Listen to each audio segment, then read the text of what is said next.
Hoy vamos a conversar un par de minutos también con la doctora Paula Blayota. Antes que nada, ¿familiar acaso de este muchacho, abogado y docente también, que resultó electo consejero escolar el pasado domingo? Sí, Cerquita el micrófono, por favor. sí, es mi hermano mayor. Bueno, ¿cómo es esto de que los abuelos también aprenden de la ESI? Esto es la enseñanza sexual integral, ¿no? Sí, bueno, no es solamente los abuelos, es adultos hablando o haciendo referencia a los padres también, ¿no? Porque, bueno, la educación sexual integral desde el año 2006 hay una ley que dice que se tiene que hablar de educación sexual integral en las escuelas públicas y privadas. Y cuando hablamos de educación sexual integral no es solamente hablar de sexo, sino que engloba 5 ejes.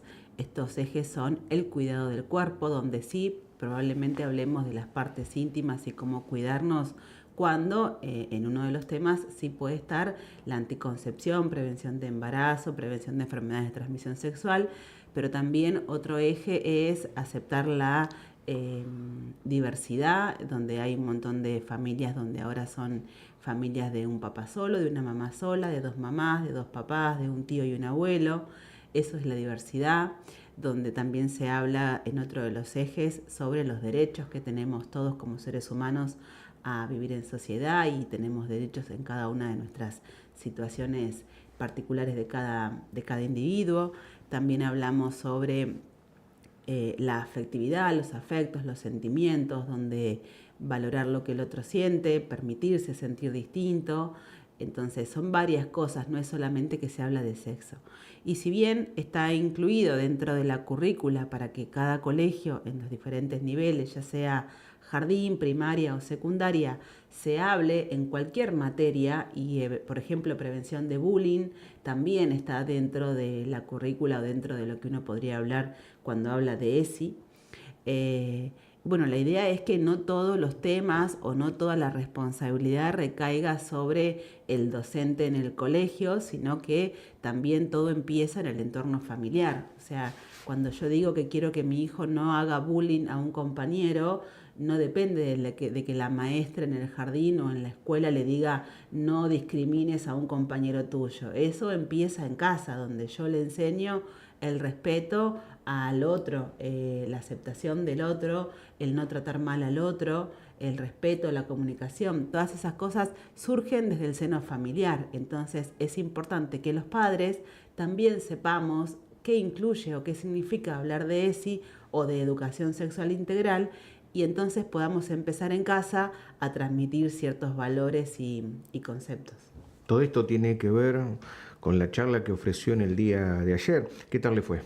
Estuvo muy linda, hubo bastante concurrencia, la verdad es que estuvo muy bien. Sobre todo, surgieron después algunas preguntas. Muchos padres no saben cómo iniciar la conversación con sus hijos. Yo soy pediatra, así que también puedo verlo en el consultorio, que algunos temas son como más vergonzosos. Cuando uno habla de pubertad, los cambios puberales en la adolescencia, muchos padres no saben cómo encarar, porque incluso a estos padres en su momento tampoco nadie les habló, porque antes no se hablaba tanto de esto. Entonces, bueno, las grandes dudas surgen cuando uno no sabe como padre cómo encarar ciertos temas y cómo tratar de llegar. El adolescente no es un chico que te abre las puertas a su mundo muy fácilmente. Generalmente el adolescente se encierra más, cree que los padres no saben nada. Entonces cuando uno quiere tocar ciertos temas, a veces hay como cierta resistencia. Entonces, bueno, un poco hablar de cómo llegar a los adultos, a los adolescentes, perdón, cómo los padres pueden de a poquito ir acercándose, cómo no perder las oportunidades cuando de repente algún hijo se acerca para hablar de alguna cuestión. Uno puede a veces no saber cómo afrontar ese tema, pero no perder la oportunidad. Cuando uno le dice a un hijo, después lo hablamos, y ese después no vuelve, entonces el hijo se queda con esa sensación de que el padre no le va a resolver. Entonces, qué importante cuando, más allá de que uno pueda no saber cómo abordar el tema, le dice, bueno, a la noche lo charlamos, bueno, espera que leo y lo podemos hablar mejor, o busquemos a alguien que pueda darnos la orientación a los dos, que no perdamos la oportunidad cuando el adolescente se nos acerca para seguir generando ese vínculo que le generó la confianza como para venir a preguntarnos, ¿no? Entonces, ¿quiénes asistieron mayormente a la charla de ayer? ¿Padres, Padres. varones y mujeres de diferentes edades? Mayormente eran padres. Varones. No, padres en general no, había más mujeres que varones, creo que varones, yo no los conté, pero habría 6 contra 25 mujeres, un promedio. Pareciera que esto solamente es cuestión de mujeres, que la única que habla en casa es mamá, que eso también es llamativo. Incluso cuando yo hablo de pubertad en los chicos en la escuela primaria, que voy a sexto grado, que son nenes de 11 años, y tocamos el tema de la pubertad, pareciera que las nenas todas saben que menstruamos, pero el varón no sabe qué le pasa, y eso habla mucho de que nos olvidamos de hablar con los varones. Entonces, y un poco la charla ayer también lo denota, ¿no? Cuando de repente encontramos más madres que padres asistiendo a una charla que nos importa a todos, ¿no? Porque nuestros hijos es hijos de todos, de los padres y de las madres, y entonces hay temas que a veces el varón se siente más en confianza para hablarlo entre varones, pero pareciera que eso no pasa.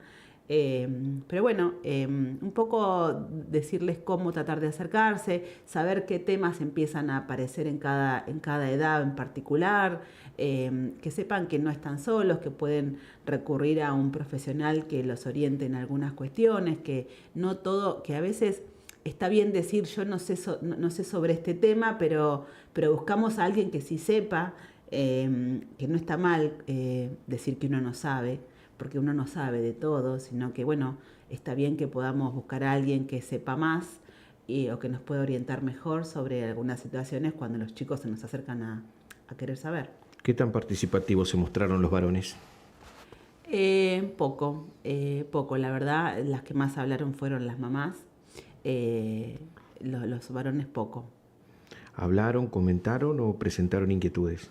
No, escucharon.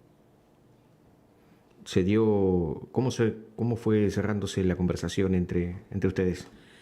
La charla fue básicamente un PowerPoint donde yo a través de diferentes imágenes fui contando un poco de qué significa hablar de ESI en las escuelas para un poco desmistificar, porque hay muchos adultos que creen, en una época, no sé si vos te acordás, pero en una época en las escuelas, antes de la salida de la ley que habilitaba a las escuelas a hablar de estos temas, los docentes le mandaban a los padres un comunicado donde les decían, el día martes vamos a hablar de educación sexual y métodos anticonceptivos, ¿no?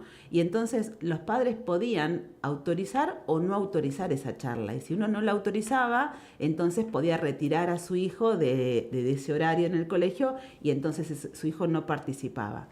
Hoy, a través de la ley, la escuela lo puede abrir, lo puede hablar sin necesidad de la autorización de los padres.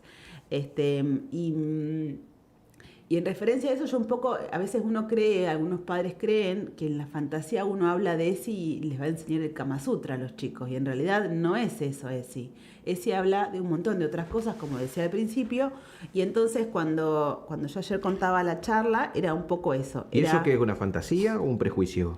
Las dos cosas, un prejuicio y una fantasía, porque realmente no es así.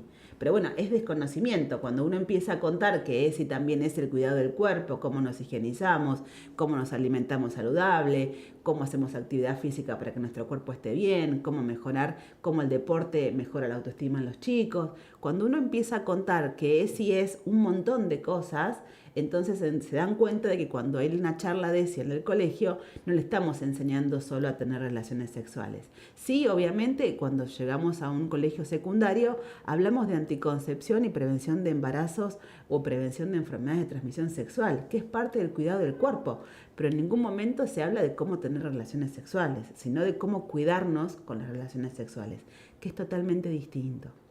Entonces, bueno, un poco ayer la charla fue un poco poner en conocimiento de cuáles son los temas que abordamos cuando hablamos de ESI en los diferentes niveles educativos, en el jardín, en la primaria y en la secundaria, cómo eventualmente los padres tienen que estar atentos a diversos temas, cómo por ahí empezar a leer lo que aparece ¿A temas entre líneas, o a señales? a las dos cosas. Si de repente un hijo pregunta sobre métodos anticonceptivos, si de repente un hijo está todo el tiempo en pleno verano de manga largas, a ver qué pasa. O sea, digo, si de repente, a mí me pasa que, por ejemplo, como pediatra, cuando he revisado adolescentes para tomarles la presión y les levanto la manga para tomarles la presión, veo lesiones autoinfligidas de daño corporal. Entonces, a veces, cuando de repente, que yo lo hablo mucho con los profes de educación física, cuando estamos en pleno verano, donde todo el mundo anda de manga corta y de repente vemos un adolescente que todavía mantiene las mangas largas, algo nos tiene que llamar la atención, ¿no? Digo, a lo mejor ese chico o tiene lesiones autoinfligidas o infligidas por otro, o de repente tienen problemas con su cuerpo porque no se acepta como es, o alguna deformación, o algo que por ahí es muy gordito, muy flaco, y entonces eso repercute en cómo se perciben. Y entonces tratar de mejorar esa autoestima en ese adolescente puede hacer la diferencia. ¿Y qué es lo que se ve o qué es lo que usted ve acá en esta sociedad, en nuestra sociedad? Bueno, ahora no hay tanto embarazo adolescente y eso es porque hay más llegada de la anticoncepción y de las formas de cuidado de las adolescentes hoy en día. Empezó a haber ahora un boom con el vapeo, esto del cigarrillo electrónico, que pareciera que empieza a ser algo frecuente en los chicos desde los 12, 13 años. Pareciera que nadie les ha dicho que eso no deja de ser fumar y que es nocivo, así que vamos a ver si empezamos con una campaña para evitar el vapeo, porque no es algo que no le... Pareciera que como no es cigarrillo no daña y en realidad es igual de nocivo que el cigarrillo. ¿Y eso no deja de ser una adicción puntualmente? Es una adicción, por supuesto. Sí, sí. ¿Qué otra cosa ve? Y bueno, de lo que yo veo, en realidad veo que falta mucha información en algunos temas, ¿sí? Todavía en pubertad, cuando los chicos empiezan con los cambios del desarrollo puberal, les falta información. ¿Falta información o conversación? Y las dos cosas, o sea, los chicos no, hay padres que no saben llegar con la información, hay docentes a los que todavía les genera un poco de pudor hablar de los cambios puberales, de hablar de genitales, porque no todo el mundo está preparado para hablar con liviandad o con más respeto. No es una cuestión solo de conciencia, sino también de preparación.